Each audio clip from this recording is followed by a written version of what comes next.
여러분 안녕하십니까? 오늘 날씨는 어제보다 좀 에, 어제보다 뭐 한 7-8도 정도 툭 떨어진 것 같아요. 그래서 어제는 그냥 더워 가지고 그랬는데 오늘은 조금 쌀쌀합니다. 그런데도 뭐 자연을 이렇게 딱 보는 시간, 점심시간 아껴 가면서 자연을 보는 시간을 가져서 행복하지 않느냐. 어찌 보면 도심 속에 자연인 같은 생활을 하고 있지 않나 이렇게 또 스스로 생각을 해봅니다. 또 그 자전거 저기 그 뭐야 그 고척 도움이 있는데 거기 자전거 타는 길가에 보면 튤립 그 이 화단을 쫙 조성해 놨어요. 너무 너무 멋있습니다.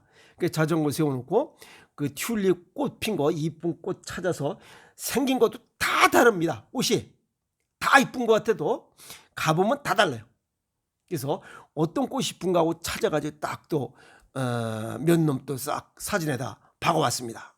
그래서 또 이렇게 또 나눠주기도 하고 오늘 굉장히 좋은 시간 가졌다. 그래서 이런 좋은 마음 여러분들이 쫙 나눠드리면서 오늘 유튜브 어떤 내용이냐면 동의보감 투적투적 하다 보니까 이게 눈에 딱 띕니다. 뭐 번집부터 한번 올린 적이 있어요. 화위 원기 지적이라 해서 마음이 뭐 또 따뜻하고 마음을 다스리면 육체도 건강하다. 즉 좀 성질이 좋아야 몸도 건강하다 이런 얘기입니다. 세상에는 수많은 질병과 환자들이 있습니다. 약 20만 종 이상의 질병이 있다고 해요. 크게 구분하면 정신질환과 육체질병으로 구분할 수 있어요.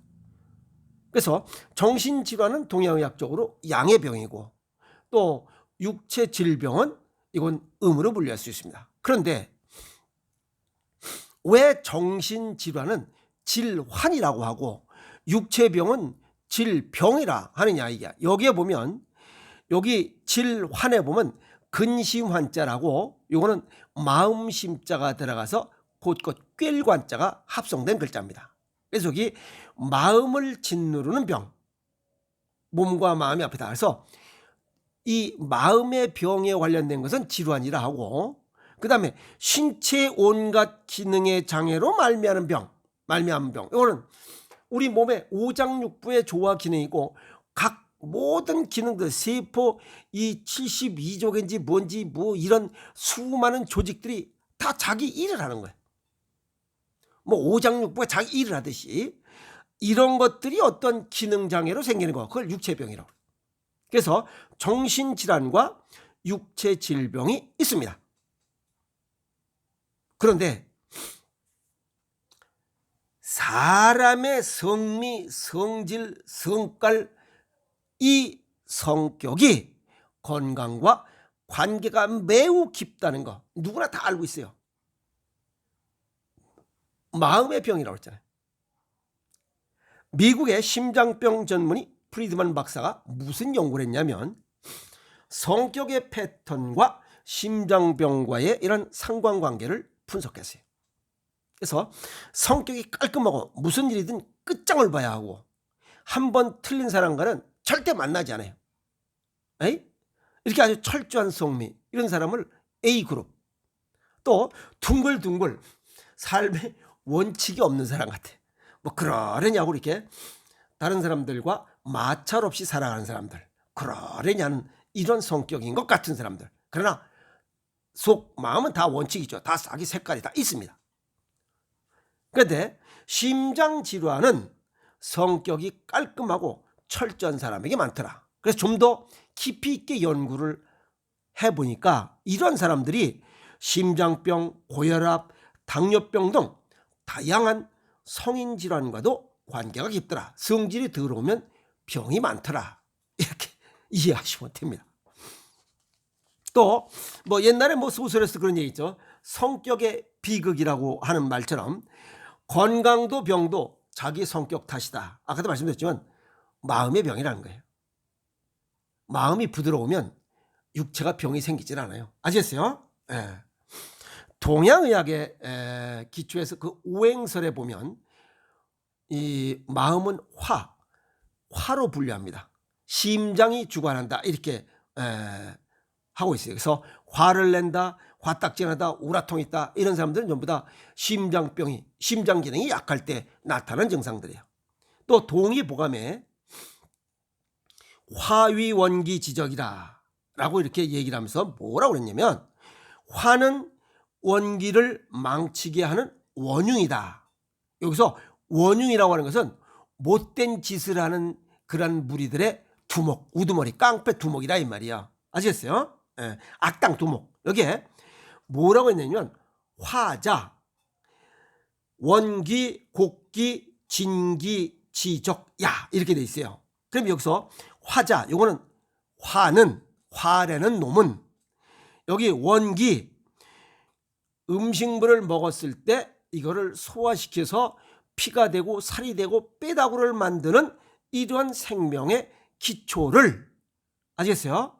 두 번째, 곡기, 곡식, 과일, 야채, 근과류, 우리가 먹는 이런 음식물들의 영양분을, 진기, 신에게 바치듯이 정성스러운 마음으로 음식을 먹는 이러한 생명 활동들을, 여기 적자, 진기지적, 적자는 도둑적자입니다. 무력으로 재물을 강탈하는 이런 것 중에 여러 가지 우리 몸의 건강을 앗아가는 것들이, 도적들이 있는데, 그 중에 화딱지가 화를 내는 것이 원흉, 그 모든 못된 도적들의 두목, 우두머리가 승질나는 거다 이게. 아주 표현이 아주 잘 됐어요. 아시겠습니까? 그래서 이 화가 만병의 근원이다 라고 얘기하는 것을 한마디로 딱 정리한 겁니다. 화자, 원기, 곡기, 진기, 지적이야. 아시겠어요? 굉장히 아주 함축성 있는 얘기입니다.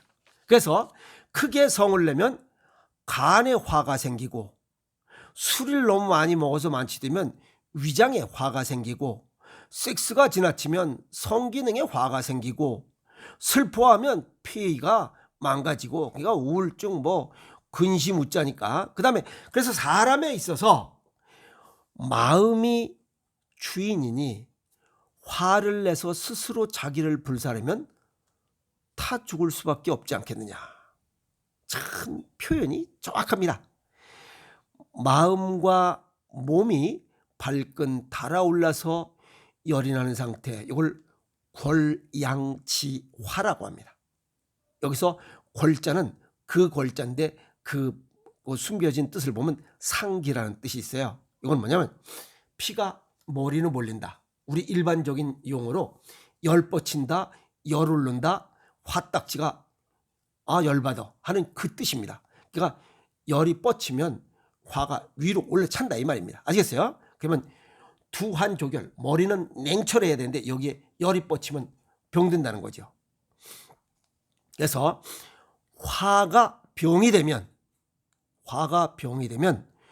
그 해독이 막심, 여기 피해입니다. 그 해독이 막심하며 병의 진행 속도가 아주 빠르고 병세가 뚜렷하여 죽음 또한 벼란간에 닥치게 된다. 이 얘기는 고혈압, 당뇨, 고지혈 이런 것들이 생기며, 그래서 몸이 막심, 피해가 많으며 급성심근, 죽음 또한 벼란간에 닥치게 된다. 급성심근경색, 심장마비, 협심증, 동맥경화, 중풍, 뇌출혈, 복부동맥류 파열, 뇌경색 등 이런 돌연사가 발생할 수 있다라고 얘기하는 겁니다. 화내면 안 됩니다. 아시겠어요? 이것뿐만 아닙니다. 공자님도 말씀하신 게 또 있습니다. 공자님께서 무슨 말씀을 하냐면, 주역에 세상의 모든 이치가 담겨 있음을 깨닫고 평생 공부하셨어요. 주역을 공부했어요. 그러면서 일상의 교훈으로 풀어내셨습니다. 아주 세상의 이치를 주역으로 전부 다 해설하신 굉장히 훌륭하신 선생님 중에 한 분이 공자님이에요. 그래서 삶의 방향을 안내하는 나침반이 되기에 아주 충분하지 않냐. 뭐가? 공자님의 말씀을 풀어낸 이런 주역이. 주역을 연구하신 분들은 다 이해하실 거예요. 주역에 무슨 얘기가 나오냐 하면, 주역의 64개 괴상 중에 산뢰이라는 편이 나옵니다. 산웨이. 여기는 뭐냐면 산 아래서 우레가 진동하는 형상이노라라고 하는 뜻입니다. 이거는 보이지 않는 곳에서 꾸준히 자란다 하는 뜻입니다. 이 얘기는 우리가 공부하잖아요. 국민학교, 중학교, 고등학교, 대학교 공부할 때 표시 안 나잖아요. 표시 안 납니다. 그래도 뭔가 계속 자라고 쌓이고 있다는 뜻이에요. 건강을 위해서 매일 식습관과 생활습관을 위해서 노력을 해. 일신일신해. 근데 표시가 나지 않아요. 또 우리 몸에 화딱지 매일 조금씩 내는 것도 요거 병의 어딘가 자라고 있어. 그런데 표시가 안 나요. 여기 산웨이처럼 뭔가 보이지 않는 곳에서 꾸준히 자라나고 있어요. 아시겠어요? 공부하는 것과 똑같습니다. 질병도 마찬가지예요. 그래서 아주 조금씩 자라나기 때문에 표시가 나지 않는 것뿐이. 우리 사람들 갓난 애기들 그게 하루아침에 뭐 푹 50살이 돼 그런 거 아니잖아. 매일 조금씩 매일매일 조금씩 자라나요. 눈에 안 보입니다. 그래서 오랜 세월 꾸준히 커서 나중에 성이 되는 거야. 똑같아요. 공부하는 거, 그 다음에 질병을 예방하기 위해서 식습관, 생활습관을 바꾸는 거 표시 안 납니다. 그러나 오랜 시간이 지나야 속에서는 자꾸만 계속 자라고 있어요. 건강을 지키기 위해서 노력하고 있어요.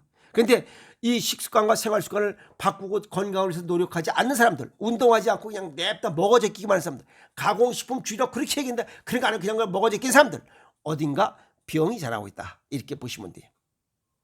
물론 사회생활 때 성공하는 사람들 보이지 않게 노력하고 있다는 거예요. 근데 지난번에 있잖아. 성공하는 사람들 99%의 노력과 1%의 운으로 성공했노라 라고 얘기하고, 실패하는 사람들 1% 노력과 99% 운이 없어서, 행운이 없어서 성공하지 못했다고 이런 변명이나 하는 비겁한 사람들이 있다는 거예요. 노력해야 됩니다. 아시겠어요? 공부하는 것과 마찬가지로. 그 다음에 두 번째는 풍산점이라는 이 항목이 나옵니다. 주역에 보면 이건 뭐냐면 산 위의 바람으로 아주 작은 일이 시작되고 있다. 변화가 되고 있다는 건 작은 실천으로 먼 훗날 산을 옮긴 것과 같은 결과를 가져오는 법이다. 전조 증상을 방치하면 큰 화를 부른다. 병이 발생한다 하는 거고, 식습관과 생활습관을 매일매일 노력하면 반드시 중장년, 노년에 건강복을 얻노라 하는 얘기랑 똑같습니다. 예를 들어서 하루에 문장 하나씩 외우면 1년이면 365문장, 단어를 하나씩 외우면 365단어면 전 세계 영어 통용 안 되는 데 없어요. 다 통해요. 여기 우리가 하루에 저도 뭐 한 30분씩은 매일 읽어 보지만 책 30분씩 이거 몇 장, 뭐 한 장이라도 좋아. 하루에 한 장을 보면 1년이면 365장이야. 하루에 3장씩 보면 1년이면 1000장을 봐. 그 속에 박혀있는 글자 수를 따지면 엄청난 겁니다. 하루 한 줄 이 관련된 분야, 내 관련된 분야 책을 읽는다면 10년이면 그 분야의 비스트, 프로페셔널이 됩니다. 스페셜리스트가 아니라 프로페셔널이 돼요. 최고의 전문가가 됩니다. 아시겠어요? 그래서 아무것도 한 것이 없는 것 같지만 우리가 매일 식습관과 생활습관, 생식 한 끼 하고 가서 운동하고 자전거 타고 맨발로 걷고 하는, 또 좋은 생각 갖고 일기 쓰고 이런 좋은 생각하고 그 메모하고 하는 이런 습관들 별거 아닙니다. 이게 표시라는 것도 없어요. 누가 알아주지도 않고. 에이? 그런데 이것이 천천히 쌓이고 있다는 거예요. 그게 한마디로 얘기하면 식습관과 생활습관을 위한 일신우일신입니다. 이 얘기 전체 통틀어서 일신우일신이에요. 매일매일 실천하는 거 표시나지 않지만 쌓이고 있다. 그리고 언젠가는 큰 결과를 얻을 것이다. 아시겠습니까? 그게 뭐냐면 건강복입니다. 그래서 쌓이는 것을 모르고 아무것도 아닌 것처럼 해서 방치해버리면 나중에 암, 고혈압, 당뇨, 고지혈, 성인 질환을 얻는 것이고, 식습관과 생활습관을 위해서 노력하신 분들은 건강법을 얻는 것이다. 아시겠어요? 그래서 마음을 따뜻하게 하면 환상이 혼해진다. 일신의신이 건강복을 받는 최고의 건강법이다. 이렇게 정리를 해봅니다. 아시겠습니까? 그래서 모두 건강하게 살아갑시다. 화이팅!